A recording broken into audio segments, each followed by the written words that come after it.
And I'm concerned because, as I've said before, I don't believe that the government, with all of the flexibility it's had, and I'm not seeing that some of this is doing what we need it to do, that it's enabling the protection of our assets. So, for example, we know that in 2017, when Norsat was bought by Hytera, and I'm going to speak a few minutes about Hytera, bought by Hytera, and Norsat, Vancouver-based, which bought Sinclair Technologies in 2011 from these are important telecommunications company. That national security review and obviously, I guess, a net benefit review wasn't done. And we know that there have been contracts, and I know that doesn't directly relate to this, although we did have some testimony from some witnesses that were concerned that, for example, in 2020, the Department of Foreign Affairs awarded a contract to China-based Newtech, which was founded by the son of the former Chinese Communist Party Secretary General, to provide X-ray equipment in our embassies and consulates. And we know that we've talked before about neolithium. Leonithium was bought by a state-owned enterprise without a national security review, and the minister hasn't been given the power to go back, even though I've asked him if he would, and he said, I can't. And I won't go over the fact that some of those amendments that were allowed him were not accepted by the committee, but I still think it's a power that the minister should be trying to have. Although the minister was able to get more recent ones, the 3 divestitures through policy recently, and of course we know the RCMP awarded contracts, as did Canada Border Services Agency, to Hytera, which was approved by this government, by Minister Baines, to go forward, and by the Governor and Council. And Hytera, which is headquartered in Shenzhen, China, is partially owned by the People's Republic of China. And specifically, I'd like to just talk a bit about it, because the internet's a wonderful thing. It's a supposedly, Hytera is a supposedly publicly traded company in China. And when I go through the financials that are available, that they post as a publicly traded company in China, and it's available on the Wall Street Journal's website, I see a company that doesn't make money, right? It doesn't make money. It has a lot of sales, but it doesn't make money. It has $6 billion of sales and has gone between net income loss in most years to fairly anemic profits of, say, $95 million on $6 billion of revenue. Now, that has basic EPS loss based on theirs last year of almost 800% earnings per share loss on a company that is clearly able to continue to exist in China without actually having profits. So one has to think that these companies, and it took 2 minutes for me to find this out, and I'm not privy to all the national security apparatus that the minister has at his disposal here, that publicly available information says that their EBITDA growth was down 48%, then down 8%, then the year before that down 40%. Their sales are stable, but they're spending more and more money to get those sales and losing more and more money every year.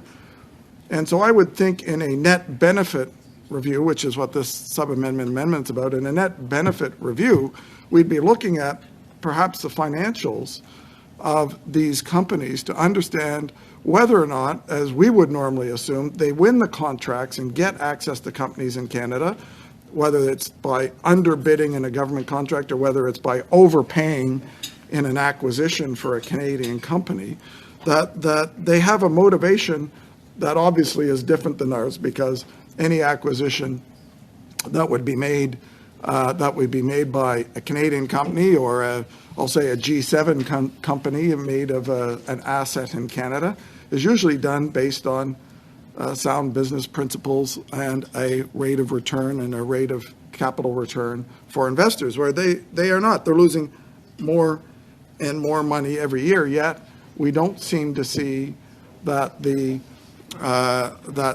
that the government, with its power, is looking at it in the same way that I would if I were lucky enough to be in the position of the minister. And when you look at Sinclair, Sinclair makes a lot of high-end telecommunications equipment that gets installed within Canada.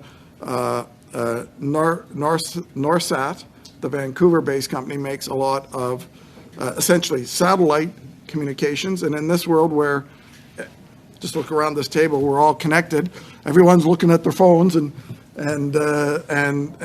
trying to do things. Access to that data, access to the hardware of our country and our industries and our security system when it comes to the RCMP or Canadian Border Service Agency.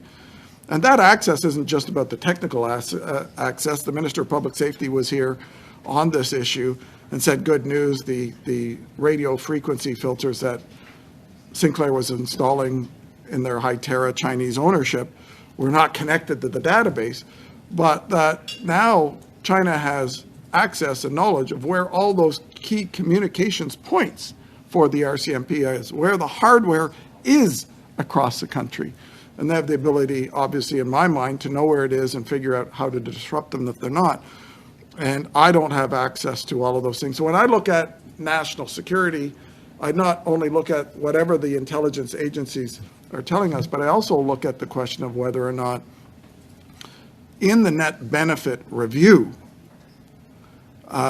would the net benefit review be looking at things like whether or not this is a credible purchase based on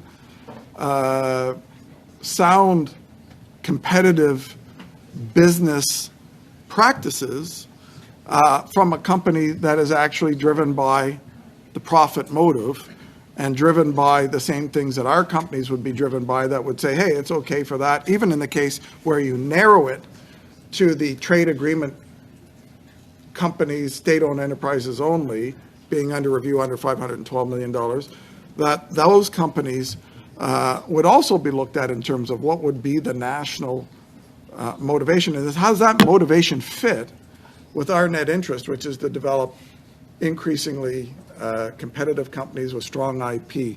So I'm wondering if you could tell me in the net benefit review whether or not we look at those kinds of things, or is it strictly, you know what, that's a company that doesn't have a huge market share, or we're not overly dependent on, so it doesn't really matter what the motivation of the acquiring company is.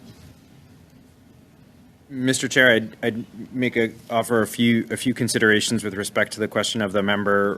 One, obviously, just maybe to note that there is an increasing number of pre-revenue and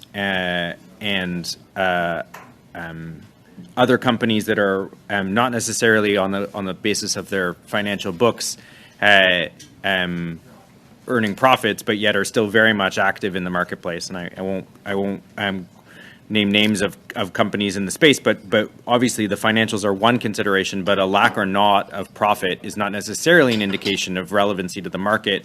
But more specifically to the question of the member with respect to what we take into account when it comes to a net benefit review, I would note the broadness of the factors that are laid out within the Act at Section 20, and that includes the effect of the investment on the level and nature of economic activity in Canada, including, without limiting the generality of the foregoing, the effect on employment, on resource processing, on the utilization of parts, components, and services produced in Canada, and on exports from Canada. B, the degree and significance of participations by Canadians in the Canadian business or new Canadian business and in any industry or industries in Canada of which the Canadian business or new Canadian business forms or would form a part. C, the effect of the investment on productivity, industrial efficiency, technological development, product innovation, and product variety in Canada.